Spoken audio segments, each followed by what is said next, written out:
the science of self-control. We live in a scientific age. Men of science are numbered by thousands, and they are ceaselessly searching, analyzing, and experimenting with a view to discovery and the increase of knowledge. The shelves of our libraries, both public and private, are heavy with their load of imposing volumes on scientific subjects, and the wonderful achievements of modern science are always before us, whether in our homes or in our streets, in country or town, on land or sea. There shall we have before us some marvelous device, some recent accomplishment of science, for adding to our comfort, increasing our speed, or saving the labor of our hands. Yet with all our vast store of scientific knowledge, and its startling and rapidly increasing results in the world of discovery and invention, there is, in this age, one branch of science which has so far fallen into decay as to have become almost forgotten, a science, nevertheless, which is of greater importance than all the other sciences combined, and without which all science would but subserve the ends of selfishness and aid in man's destruction. I refer to the science of self-control. Our modern scientists study the elements and forces which are outside themselves, with the object of controlling and utilizing them. The ancients studied the elements and forces which were within themselves, with a view to controlling and utilizing them, and the ancients produced such mighty masters of knowledge in this direction, that to this day they are held in reverence as gods, and the vast religious organizations of the world are based upon their achievements.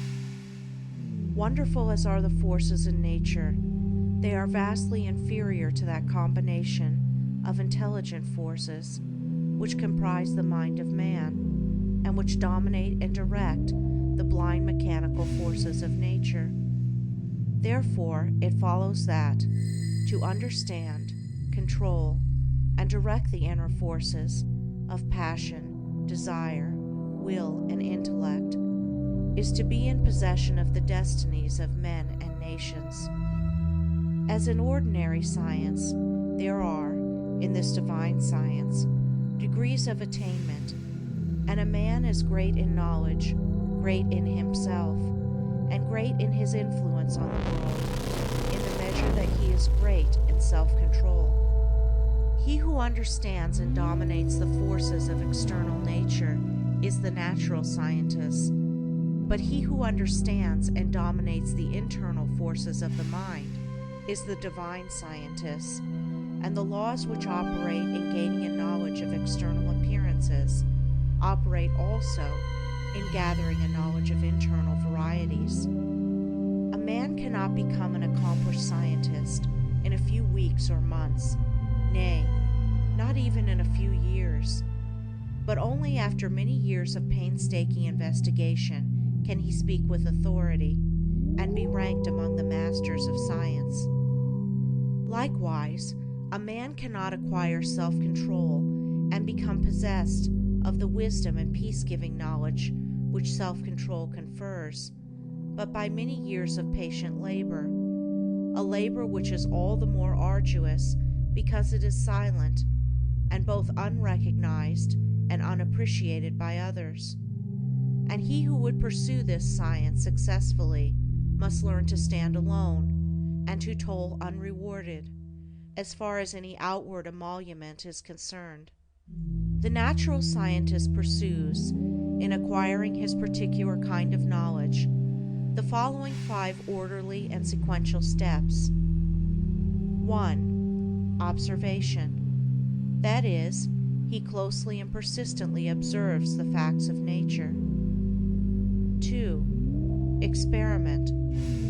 Having become acquainted, by repeated observations, with certain facts, he experiments with those facts, with a view to the discovery of natural law.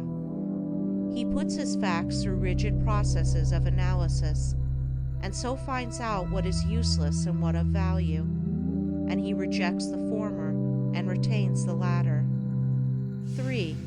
Classification. Having accumulated and verified a mass of facts by numberless observations and experiments, he commences to classify those facts, to arrange them in orderly groups, with the object of discovering some underlying law, some hidden and unifying principle, which governs, regulates, and binds together these facts. 4. Deduction. Thus he passes on to the fourth step of deduction. From the facts and results which are before him, he discovers certain invariable modes of action, and thus reveals the hidden law of things.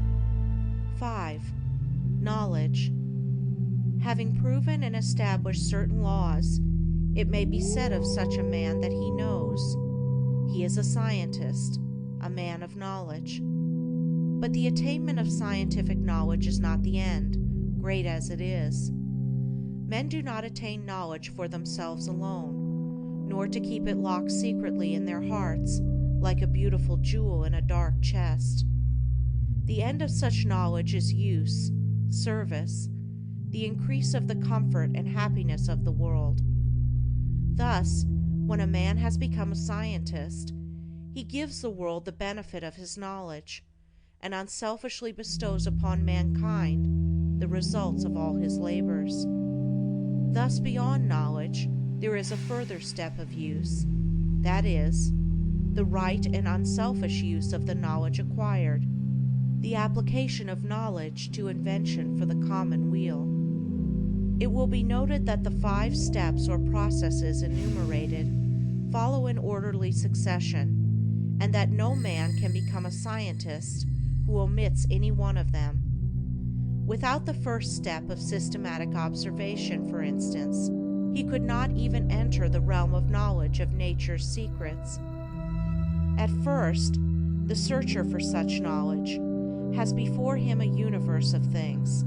These things he does not understand. Many of them, indeed, seem to be irreconcilably opposed one to the other, and there is apparent confusion. But by patiently and laboriously pursuing these 5 processes, he discovers the order, nature, and essence of things, perceives the central law or laws which bind them together in harmonious relationship, and so puts an end to confusion and ignorance.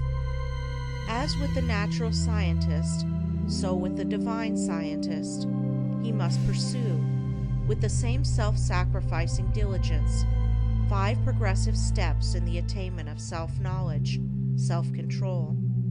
These 5 steps are the same as with the natural scientist, but the process is reversed. The mind, instead of being centered upon external things, is turned back upon itself, and the investigations are pursued in the realm of the mind, or of one's own mind, instead of in that of matter.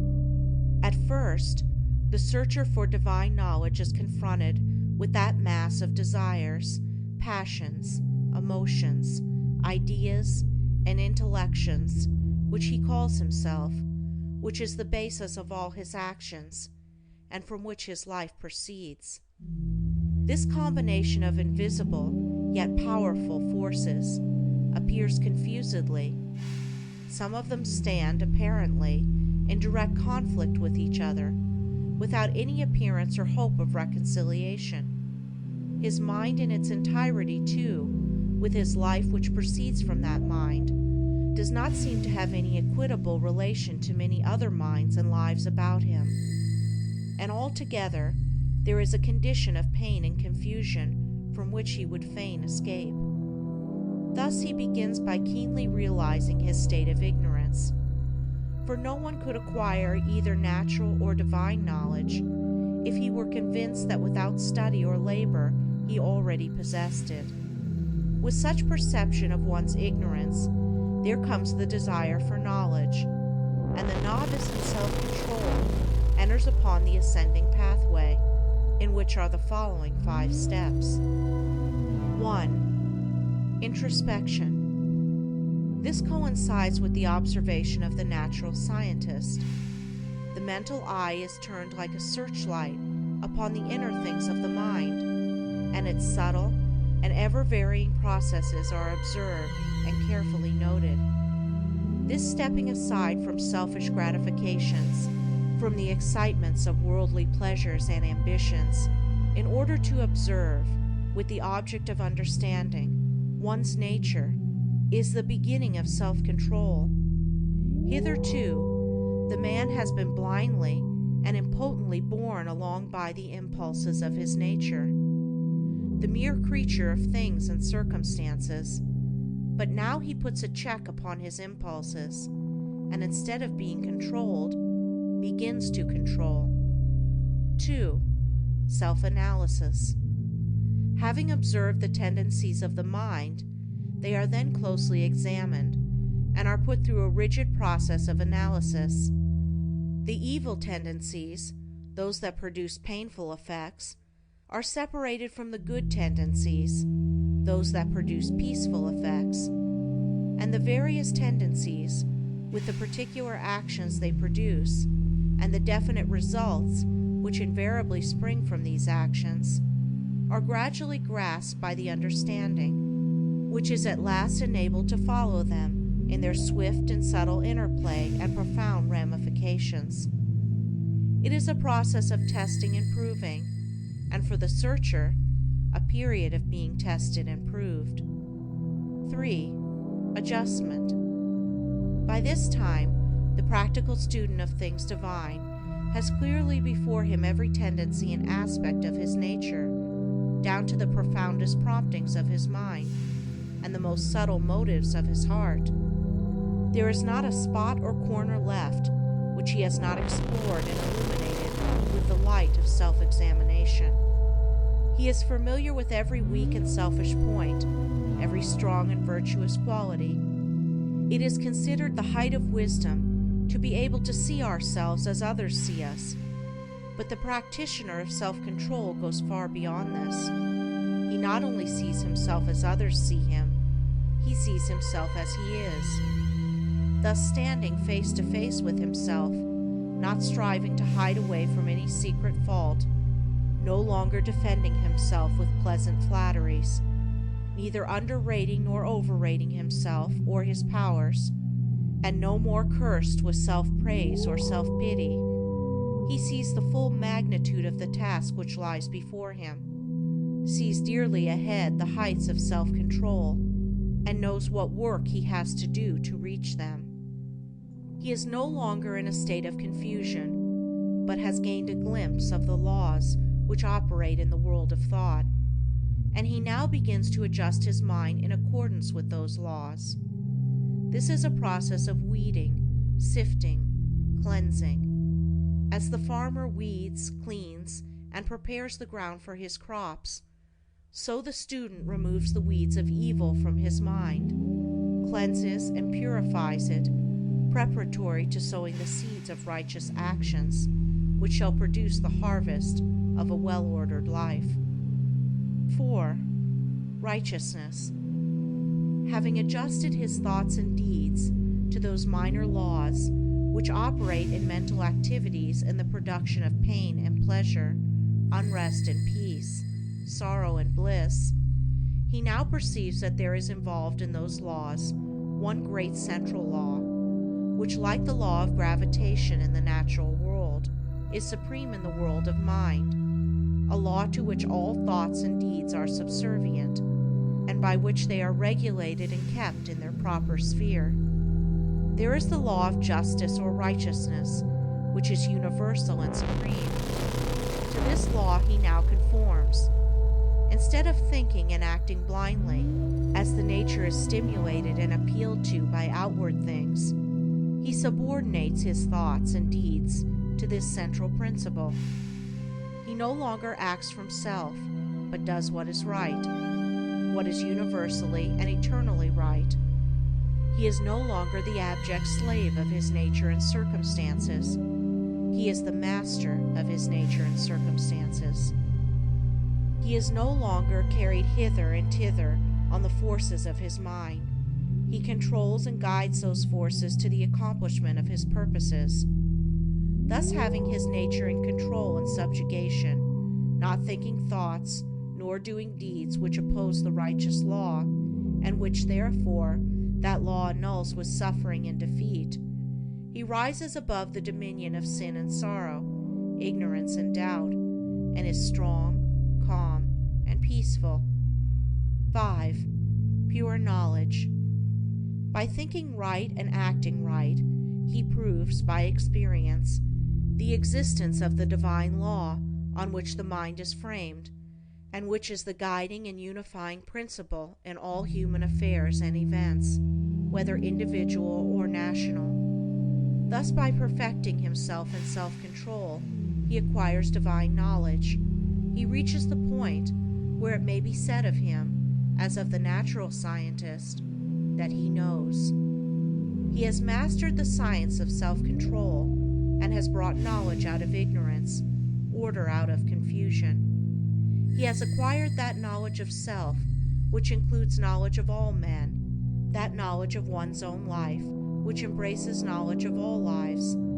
As for all minds are the same in essence, differing only in degree, are framed upon the same law, and the same thoughts and acts, by whatsoever individual they are wrought, will always produce the same results. But this divine and peace-bestowing knowledge, as in the case of the natural scientist, is not gained for one's own self alone. For if this were so, the aim of evolution would be frustrated, and it is not in the nature of things to fall short of ripening and accomplishment. And indeed, he who thought to gain this knowledge solely for his own happiness would most surely fail. So beyond the fifth step of pure knowledge, there is still a further one of wisdom, which is the right application of the knowledge acquired, the pouring out upon the world, unselfishly and without stint, the results of one's labors, thus accelerating progress and uplifting humanity. It may be said of men who have not gone back into their own nature to control and purify it, that they cannot clearly distinguish between good and evil, right and wrong. They reach after those things which they think will give them pleasure, and try to avoid those things which they believe will cause them pain. The source of their actions is self, and they only discover right painfully and in a fragmentary way, by periodically passing through severe sufferings and lashings of conscience. But he who practices self-control, passing through the 5 processes, which are 5 stages of growth, gains that knowledge which enables him to act from the moral law which sustains the universe.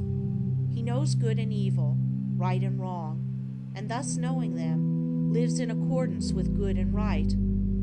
He no longer needs to consider what is pleasant or what is unpleasant, but he does what is right. His nature is in harmony with his conscience, and there is no remorse. His mind is in unison with the great law, and there is no more suffering and sin. For him evil is ended, and good is all in all.